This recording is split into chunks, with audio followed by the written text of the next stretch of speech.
नमस्कार मित्रों। आप जब आटा गूंथते हैं किचन में रोटी बनाने के लिए तो आप उसको फिल्टर कर देते हैं, छान लेते हैं और एक मोटा मोटा पदार्थ जिसे आप चोकर के नाम से, ब्रेन के नाम से जानते हैं, उसको फेंक देते हैं यूजलेस समझकर। तो मित्रों, महिलाओं से मेरा विशेषकर अनुरोध है कि उस चीज को फेंकिए नहीं। वो चिकित्सा पॉइंट ऑफ व्यू से बहुत ज्यादा यूजफुल है और कई बीमारियों का निराकरण, कई बीमारियों का समाधान आप अपने किचन से ही चोकर के माध्यम से कर सकते हैं। चोकर में बहुत ज्यादा पोषक तत्व होते हैं, जिसमें 60% तक डाइटरी फाइबर होता है, जो हमारी गैस्ट्रोइंटेस्टाइनल ट्रैक्ट यानी कि आंतों के लिए लाभकारी होता है। इसके अलावा 16% तक प्रोटीन होती है, 30% तक कार्बोहाइड्रेट होता है। बहुत सारे एलिमेंट्स जो शरीर में जरूरी होते हैं, जैसे मैग्नीशियम हुआ, कैल्शियम हुआ, यशक्त, जिंक, ये सभी उसमें पाए जाते हैं। Vitamin B group, vitamin C और विटामिन डी पोषक तत्व के रूप में चोकर में या ब्रेन में पाए जाते हैं। चोकर मुख्यतः वो पोर्शन होता है जो गेहूं की ऊपरी परत होती है, जो वो पीस नहीं पाती। ऐसी अवस्था में आप उसको यूजलेस समझ लेते हैं और फेंक देते हैं।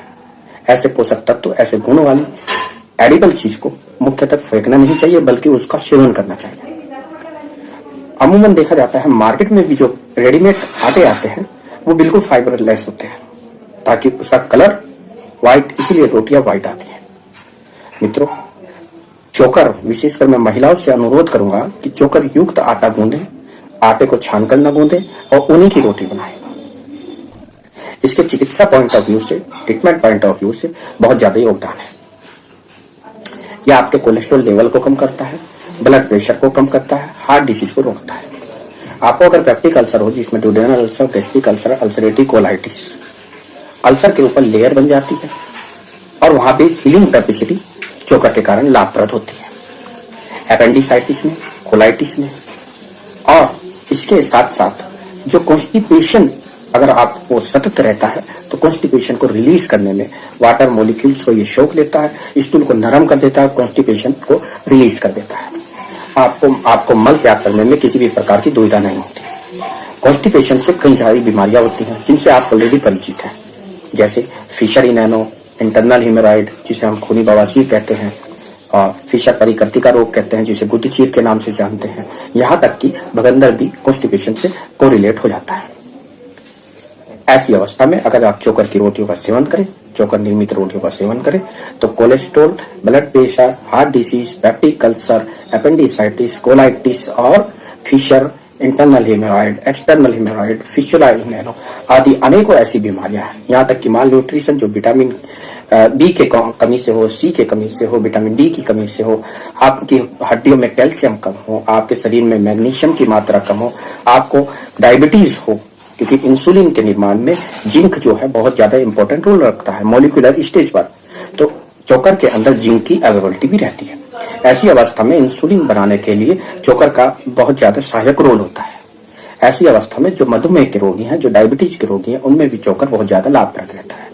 अगर आप रोटी का सेवन ना करना चाहें तो आप चोकर 1 से 1.5 चम्मच सुबह खाली पेट गर्म पानी से ले लीजिए और रात को सोते समय 2 चम्मच फिर पुनः गर्म पानी से रात को ले लें। इससे आपके शरीर में जो वेजिटेबल से आपको फाइबर मिलना चाहिए था वो नहीं मिलता बाई चांस, तो आपको ये कमी दूर हो जाती है और आप एक्स्ट्रा फाइबर लेने के बावजूद लगभग 30 से 50 ग्राम पर डे आपको फाइबर, डाइटरी फाइबर लेना चाहिए। रेशेदार सब्जियां लेनी चाहिए, रेशेदार फल लेने चाहिए। उनकी कमी को आप इस तरह दूर कर सकते हैं। तो महिलाओं से मेरा विशेष निवेदन है, चोकर यूजलेस ना समझिए। अगर आपके आटे में चोकर नहीं है तो बाजार में चक्की से किसी, या आजकल रेडीमेड भी चोकर के प्रोडक्ट या चोकर बाजार में अवेलेबल है, उसको खरीद के लाएं, आटे में मिक्स करें, आटे को गूंदें और उसी की रोटियों का सेवन पूरे परिवार को कराएं। सोचिए, मैं एक बार फिर रिपीट करता हूँ, चोकर बहुत ज्यादा पोषक तत्व जिसमें vitamin C, vitamin D, vitamin B, magnesium, calcium, zinc और इसके अलावा डाइटरी फाइबर 60%, कार्बोहाइड्रेट 30% और 16% तक प्रोटीन अवेलेबल होती है। इतनी सारी चीजें होने के साथ साथ ये कोलेस्ट्रॉल में, हार्ट डिसीज में, पेप्टिक अल्सर में, ब्लड प्रेशर ज्यादा होने पर, एपेंडिसाइटिस होने पर, कोलाइटिस होने पर और कॉन्स्टिपेशन होने पर, फिशर होने पर, इंटरनल हीमोरॉइड होने पर, आंतरिक बवासीर जिसे खूनी बवासीर कहते हैं, एक्सटर्नल हीमोरॉइड बाहरी बवासीर जिसे बादी बवासीर कहते हैं, और इसके साथ साथ फिस्टुला जिसे हम भगंदर कहते हैं, आदि रोगों के समाधान में चोकर एक महत्वपूर्ण योगदान स्थापित कर सकता है। आज का स्वास्थ्य विषय किचन से, रसोई से स्वास्थ्य तक पर आधारित था। चोकर का निर्माण आप जिस चक्की से आटा पिसवाते हैं उनको कहिए बारीक ना पीते।